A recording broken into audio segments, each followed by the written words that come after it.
On behalf of your host, Steve D, this is Bruce Buffer saying thank you for tuning in to Xtreme Lyfe. And now, this is the moment Xtreme Lyfe fans around the world have been waiting for. It's time!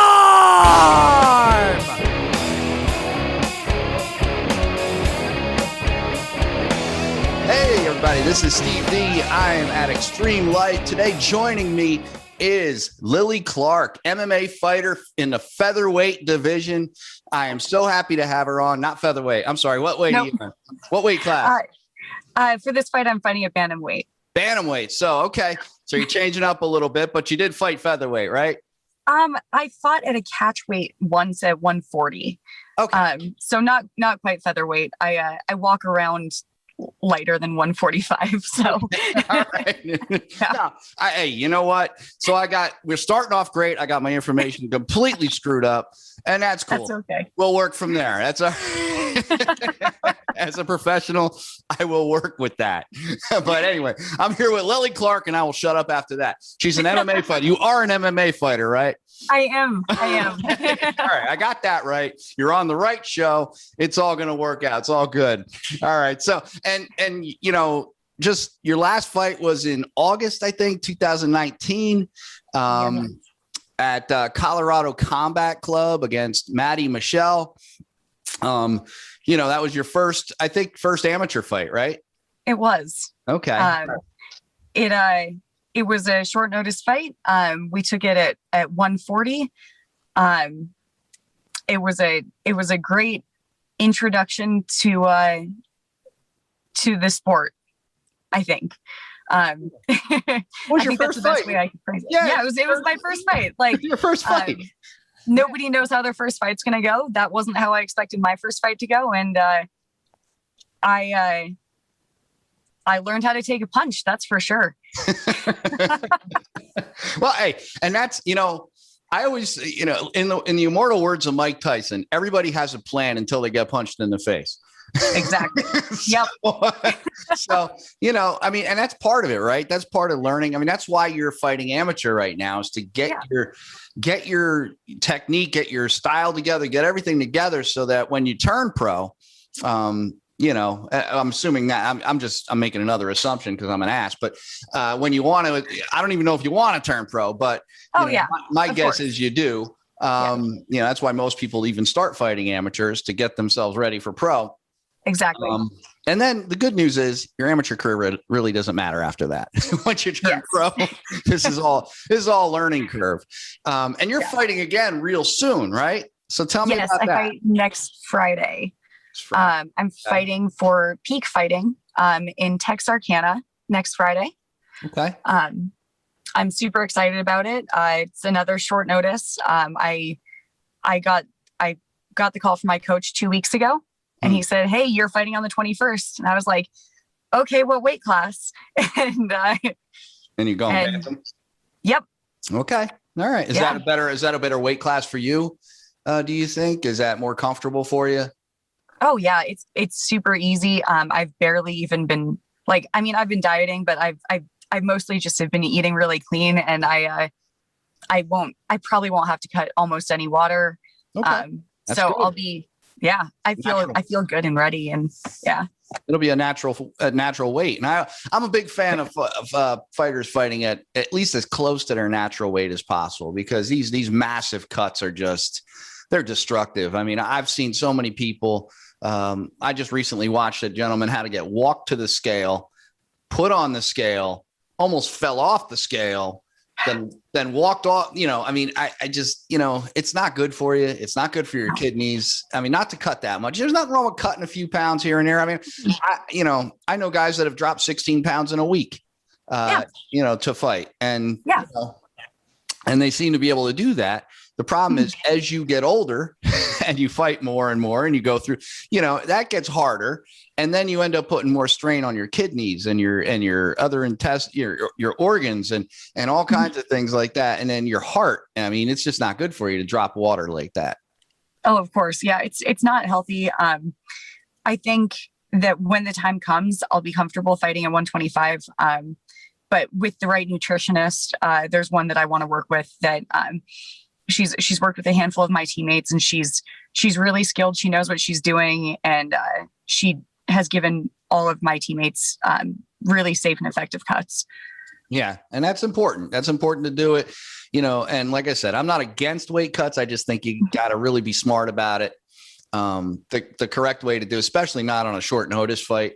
Short notice fights are not fights you want to cut like a ton of weight. But people do it. People do it all the time. And it's, like I said, unfortunately, long-term effects could be pretty bad, for your kidneys and stuff like that. So, but, you're going to fight next, very close to your natural weight. How do you think, now you said, your first fight didn't really go the way you planned. Didn't really work out the way you wanted it to. And that's okay. That's fine. Everybody goes through that, but how have you changed things up in preparation for the next fight, which is only, next week. So you better be prepared by now. Of course. Yeah. I mean, everything is completely changed in my life from where I was at when I fought Maddie a couple years ago. I actually ended up moving camps. I train with Elevation Fight Team now, which is actually the team that Maddie was with. Okay. So I got to train with her for a little bit. She doesn't really train anymore, but it was nice having her as a training partner and getting not getting that revenge, but like kind of like, but, am I seeing some devil going on here lately? Yeah. you get TKO'd by someone, and then you like have to go back and you have to spar them, and you're like, oh, it's the fight night all over again. And you're like, wait, there's no consequences here. And it kind of makes you, rethink how you're doing everything and see how you've improved a lot. So everything's really changed. I'm in a much better mental space. I'm with much better coaches. My training partners are amazing. And even though I wasn't really in camp and getting ready for a fight, I've been working with Montana De La Rosa, getting her ready for her fight. So this is my second camp that I've done with her. We've just been, working all the things that she's working for her fight, but it is a huge benefit for me because I get to learn all the things I get to learn things from her, who's been in this sport for a lot longer than I have. Oh yeah. And that's important, right? It's so important. I mean, I'm not far from, I don't know if you're familiar with Law MMA, Ray Longo and all those guys. I'm really close to those, I'm close to that gym. I spend some time there, and one thing I've learned from just talking to all of them and being around those guys so much, and girls so much, that it's so important, the camp and the teammates you have, because the teammates are the ones that are going to support you through the process. They're going to push you in directions you never thought you can go. And, they got a ton of champions over there. So it's like, those guys are, I asked, I've always asked, especially the guys that are just coming up out of there, I say, what's it like training with Aljamain Sterling and getting beat up by him every week and getting beat up by Chris Weidman and all these guys that are over there, and they always say the same thing, they're tough ass guys, but it's so important because it gets me ready for what I need to do. Exactly. And it's also, it's really humbling, but it's also a really proud moment when you realize that you can compete at the same, like when you're sparring with these people who are like ranked UFC fighters, and you can actually compete with them, and you're not just getting nailed into the ground the whole time. It feels really good. Oh yeah. It gives you confidence, right? It boosts your confidence. And in essence, I'm always a big fan of, and I've been an athlete my entire life, and I'm always a fan of training with people better than you. If you train with people better than you, you get better. If you train with people that are worse than you, I always hate that when it's like, oh, I'm going to, go to this gym where everybody's kind of mediocre and I'm going to go dominate that gym. I'm like, okay, what does that do for you?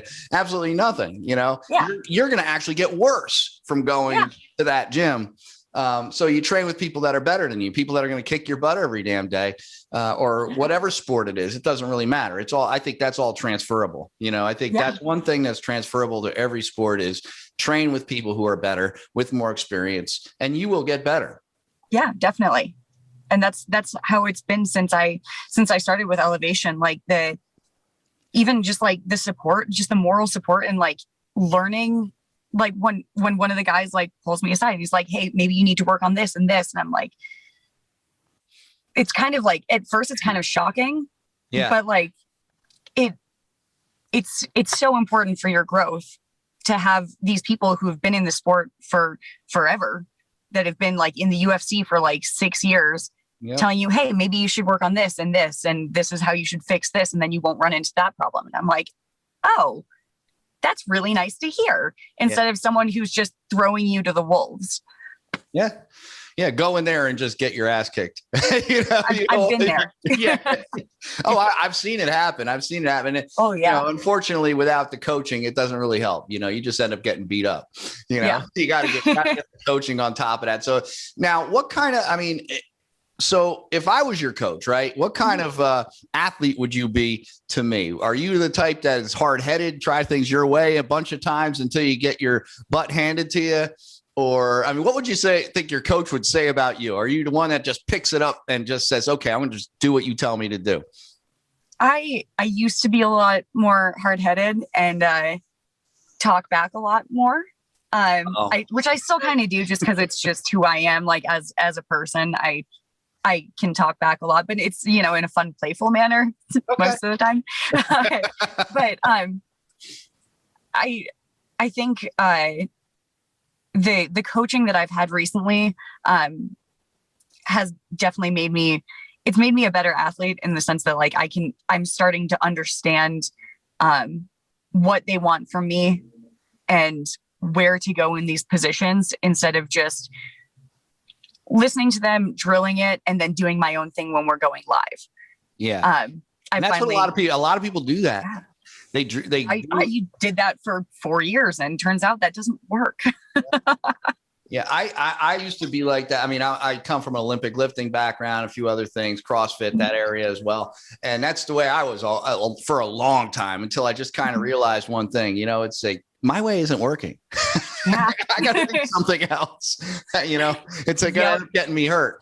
So so listening to other people, it's a super important thing. But it's something I think most athletes are kind of bordering on that very A-type personality, where you want to be in charge of everything.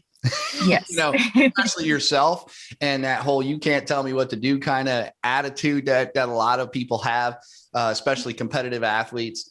And it takes a real kind of a breakdown to get to that point where you're like, okay, I'm just going to wash my own brain clean and just let you take over for a while and tell you what I need to do. And it takes a while to get there, I think. Yeah, I definitely agree. You've got to, it's partially breaking that down with yourself, but getting to the point where you're comfortable enough with your coaches to let them coach you. Trust them, right? Trust. Yeah, it's a trust thing, and sometimes it takes a really long time. I've been with this team for almost a year now, and it took a good 6 months to just really trust any of them, because it's, you're putting your life in their hands when you go into a cage. Yeah. And I think you got to get to that point too, where you realize what you want. There's a lot of things I like to do, and I'll spend all my time doing those things I like to do, but they may not be what I need to do. Yes. So that's kind of where you have to give up that kind of let them take over for you and say, you know what? Hey, you like doing this every damn day. You love doing jujitsu, and you're really good at that, but you're going to get your ass kicked on your feet. So you better do something up there. Right. So, what got you into MMA? What brought you, and I love asking this question because so many people have so many different paths that got them there, but what got you into it? What made you start fighting? Honestly, it's kind of weird and random. I was never really into sports. Good. I love weird and random. I was never into any type of sport ever. And then back when Ronda Rousey fought Holly Holm. Okay. Yeah. I was coming home, I was coming home the next morning. I was out with friends all night, and I came home the next morning. My dad was sitting on the couch and watched that fight.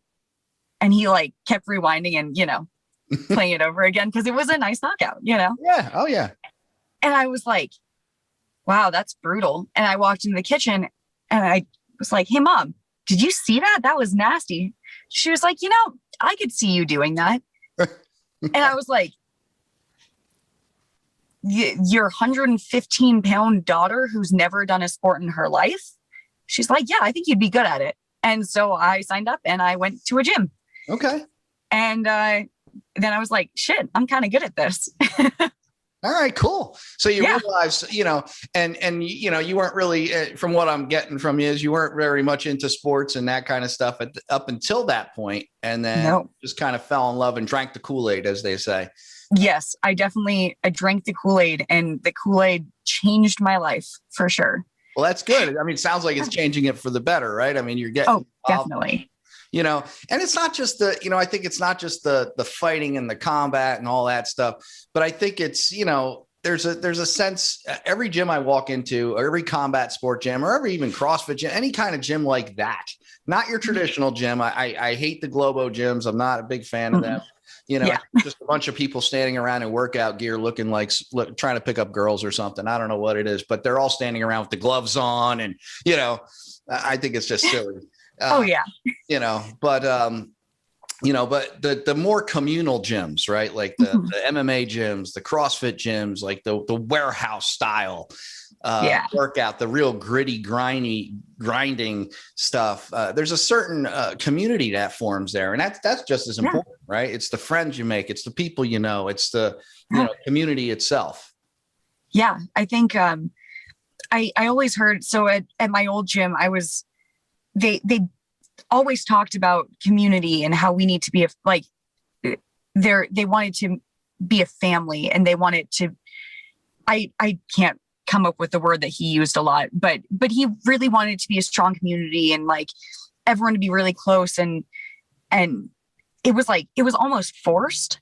And I fed into it, and I was like, oh, I guess this is just what it's like to be at a gym, like these are my family now. Cool.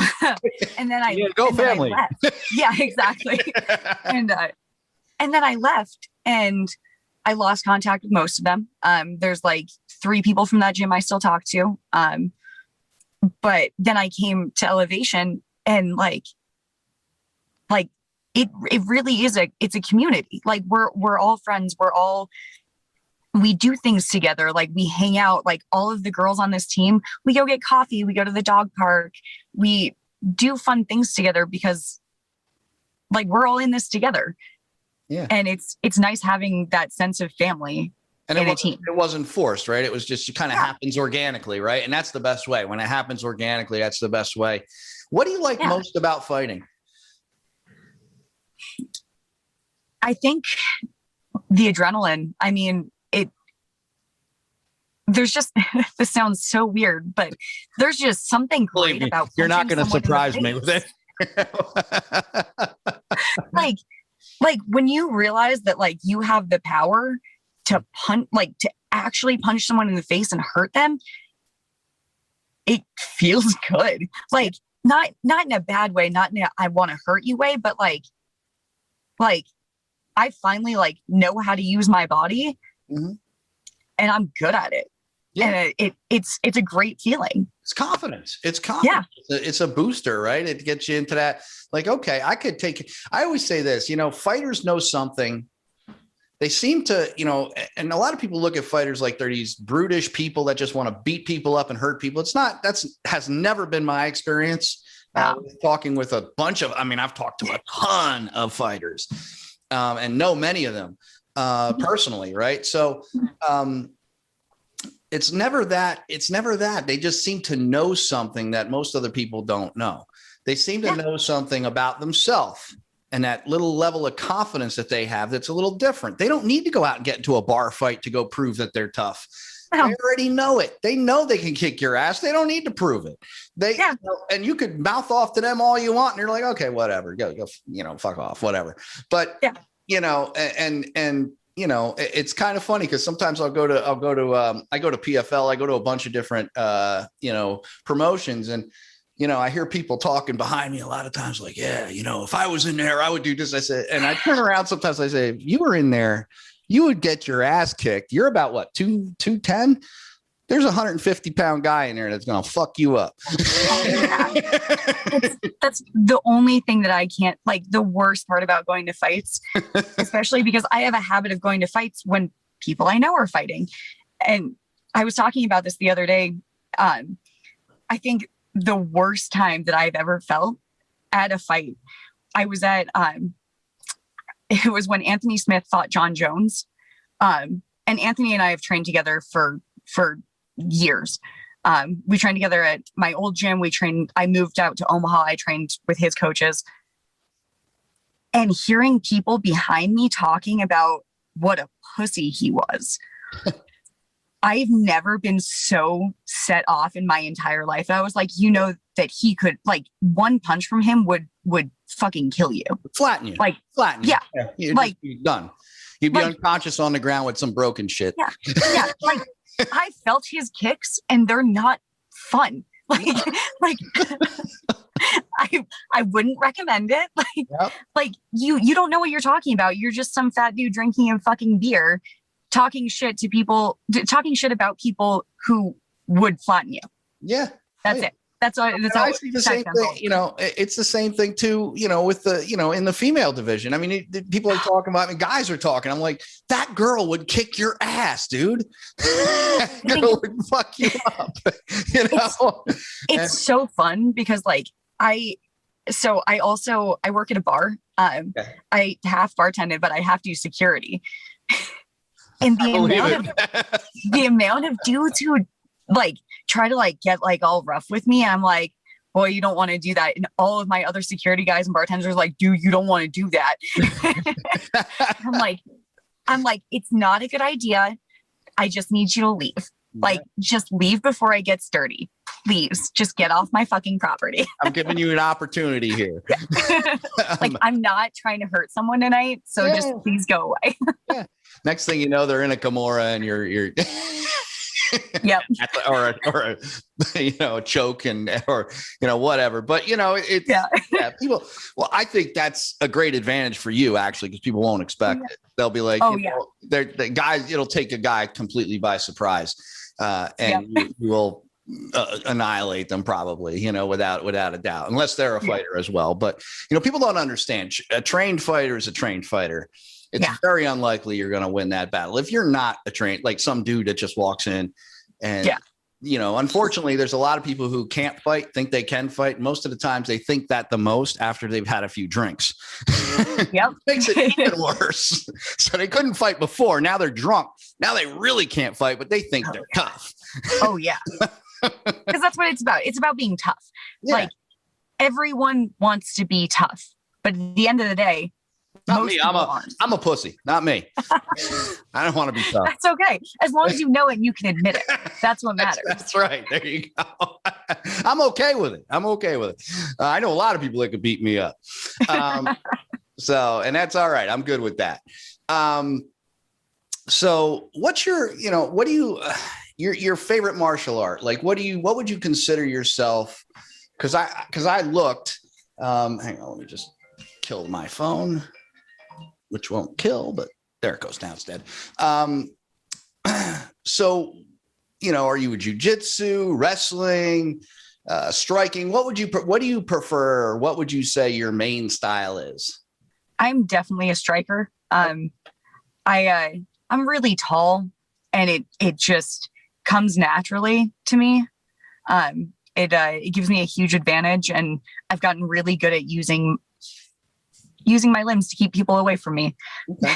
Keep them at a distance, and then just just keep chipping away at them from a distance, because there's nothing that makes a short fighter more angry than someone just keeping them away and just tapping on them. Yeah. It's like last weekend, one of my teammates, Neil Magny, fought. Okay. Yep. And he does the same thing. He chips at people from a distance and just eats away at them very slowly. Yep. And it's the same kind of thing that I like to do. You frustrate them, right? That's the thing. You want to frustrate them into making a mistake. If exactly. you keep them away long enough, they make a mistake. They get frustrated. It's not going the way they want it to, and then it's like a game of chess, right? Same thing. That's what I love about jujitsu. That's my favorite thing in the world, is to roll around on the ground and get somebody in a choke or whatever. But it's a game of chess, even when you're striking. I mean, actually, it's kind of funny because I've worked my striking quite a bit too, and one of my big issues is I try to make everything a knockout punch. That's always been my problem. A lot of men do that. Oh, yeah. A lot of men. Everything. Even my jab. It's like you can knock somebody out with your jab, but you don't want to. No. That's not the game. That's not the way the game works. But it's a matter of, I think you just gotta play that game long enough. And sometimes you throw somebody off their game. Somebody like you who's tall, have that length, you got to use it. Use what you have, right? Use what you have and get in there and just frustrate the hell out of them till they screw up, and then you got a knockout shot. Throw leg kicks until till they drop that until hand. They can't stand on it. That's the fun part. Well, yeah. Two things happen with those leg kicks. It's like you throw that leg kick till they can't stand it, or screws up their mobility around the cage, or they drop their hand. And then you just switch it up and throw a head kick and knock them out. And then it's just right open up top. It's great. It's good night. Then it's good night. But all right. So what do you think separates you from other fighters? I think mostly just my dedication. I spend my entire life doing this.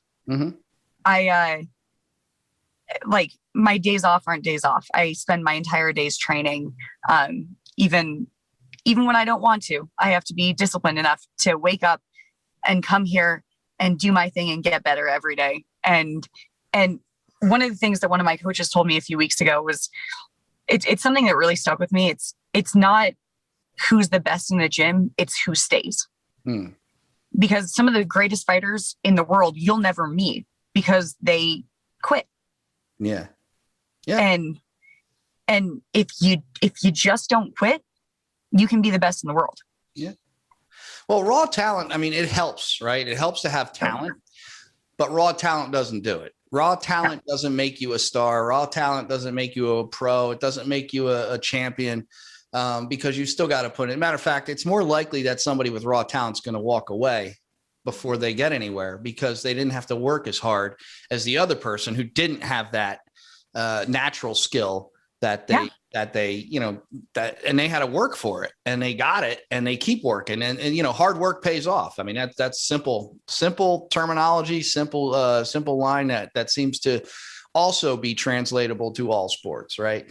You got to work hard no matter what. You got to work hard. If you want to be the best, you got to train like the best. You got to train like you want it, right? You got to really want it.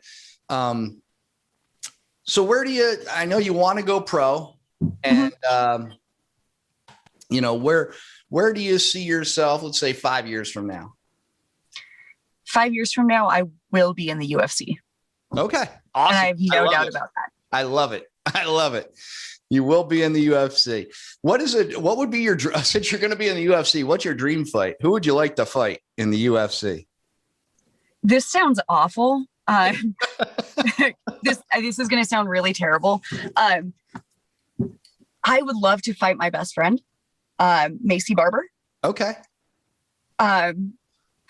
Did she do something to piss you off, or you just? No, I just think it would be a great time, and we've joked about it before. There was a point in time where people were dodging her, and no one would accept a fight with her. And I was like, just tell them I'll do it. Let's make a fucking show out of it. Let's have a good time. We could put on a performance of the night, you and me. And it's just one of those things that at some point, especially with the flyweight division. Yeah. It's a small division. Yeah. Well, 150 is there's not many. Yeah. Oh no, the 125ers. Oh, 125. Okay. Yeah. Sorry. And I already train with a couple of them. Yeah. So like, I mean, at some point you kind of just know all of them, and everyone kind of knows each other, and you're going to fight your friends at some point. So like, let's do it. And let's have fun with it. Now, does she train in the same gym that you're in right now? No, she and I met when she was training at Factory X. Okay. That was at the very beginning of her UFC career. She's over at, she's splitting her camp right now between Team Alpha Male and Rufus Sport. Oh, okay. All right, Duke. Yeah. So, okay. Yeah. So, I actually, after I'm done with my fight and after Montana is out for her fight, so she doesn't need me as a training partner anymore, I'm probably going to go out to Team Alpha Male just to play around with Macy a little bit and do a little bit of fighting out there and see if we can get a fight going. All right. Pick a fight with her. Exactly. I mean, anything you want to say to piss her off, to pick a fight with her right now, let's do it. Let's get it going right here on XtremeLyfe.com. Yeah. She can't reach me. It's okay. We know it. All right, there you go. You hear that? You've been called out. You can't touch her. You can't reach her. Can't touch me, Mace. It's okay. I love it. That might be the clip. That might be the clip I post. Perfect. That's wonderful. That's awesome. No, I mean, that'll be great. So that's your dream fight. You're going to get to the UFC. I'm not even going to say you're trying to. I'm going to say you are going to get to the UFC at some point down the road. I will. Who or what is your biggest inspiration? I'd say my biggest inspiration are just my teammates. Okay.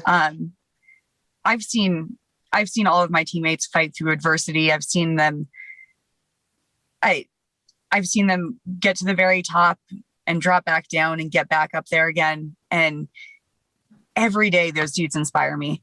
Like it's just so impressive being around people like that, that are where I want to be. Mm-hmm. And that inspires me.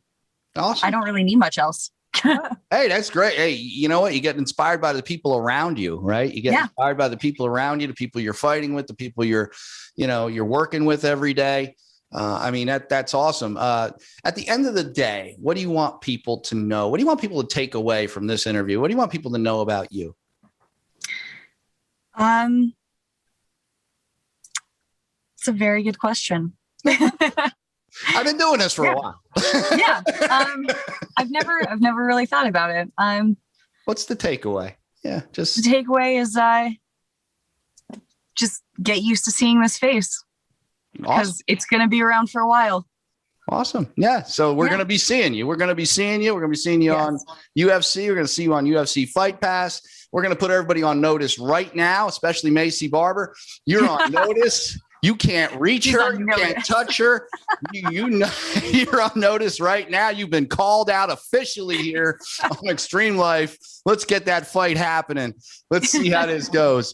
And awesome. I appreciate you coming on. This has been awesome. Where can people find you? How can people follow you? My Instagram is probably the best way. I post pretty frequently on there. All my training updates, all of my fight updates, everything over there is on Instagram, which is Fire Lily M. Okay, cool. Any other promotions, anything you want to put out there? You're fighting this week. Where can people watch it? Can they watch it anywhere online? Is it going to be anywhere? Or? Yeah, there should be a link on peakfighting.com. Okay, cool. I know that there's a pay-per-view link somewhere on there. I believe I got the form today. I believe I'm the 7th on the card on the 21st. Okay. So nice, right in the middle. That's a good spot too. It's a good spot. I'm pretty happy with it. Everybody who saw the first fights are going to still be there, and everybody who's waiting for the last fights are going to be there. So you're going to get probably the biggest crowd. That's always the best spot, right in the middle there. So. Yep. And that's what I want. I want everyone to see it, and I want everyone to see me win. All right. Well, I'll be rooting for you. I'll be watching. I'll be checking it out. Definitely going to check out the fight. I love to watch the fights of the people that come on the show, especially if they're fighting like a week from now. That's great. So no pressure. I'm going to be counting on you to win. Oh, yeah. Oh, I will. There's no doubt about it. I'm going to win. All right. That's awesome. All right. Well, thank you so much for coming on. I appreciate it. I hope this was fun for you. It was fun for me. And I'd love to get you back on when a little bit later down the road, and especially when you make it to the UFC. Don't forget about me. Don't forget about the Xtreme Lyfe podcast, and hopefully we'll still be around. I'm sure we will. And, come back on and we'll check on you from time to time as your career develops. If you don't mind, that'd be great. I'd love that. Thank you. All right. Awesome. Thanks for coming on. Thanks. I also just wanted to do a quick shout out to my sponsor. I got sponsored. It's a super short notice fight, so I'm really grateful that the Dice team decided to sponsor me for this fight. Just really appreciate the support and everything they do for all the fighters that they work with. Awesome. So awesome. Yeah. So shout out to the Dice team. Awesome. No, anybody else? Anything else? I don't want to. If there's any other promotions, fighters, anything you want to shout out there? Anybody else you want to call out? Want to call out everyone? Amanda Nunez? Everyone. Any of them? All of them. No, I don't think Nunez is the one to call out. She's terrifying. She is. I mean, I'm not afraid of anyone. She's probably the most terrifying female I've ever seen in my life. When I saw Cyborg fight the first time, I was like, "This is a terrifying woman." Oh yeah. Cyborg. And then I saw Amanda like. I was like, oh, wow. Put her out. That's even, And what she did to Rousey was like, Rousey didn't even look like she knew how to fight in that last one. It was like, okay, well, Amanda's for real. Her and I think Shevchenko are just, they're both kind of untouchable right now. Yeah, Valentina is just a different breed. She's amazing. Yeah, they're different styles, and I would like to see them fight again, to be honest. I'd like to see a part 3 on that one. Because, I just think that they were both very different fighters the last time they met. I think that fight may go a little differently this time. I don't know. Valentina's just flawless. I mean, she's got such perfect, her technique.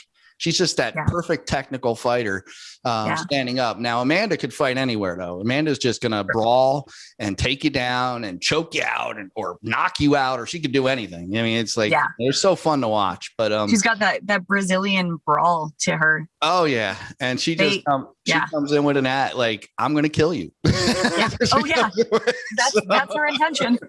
So she comes in with bad intentions. So anyway, thank you for coming on again. I appreciate it. And we'll talk again soon. All right. Awesome. Thank you so much. You got it.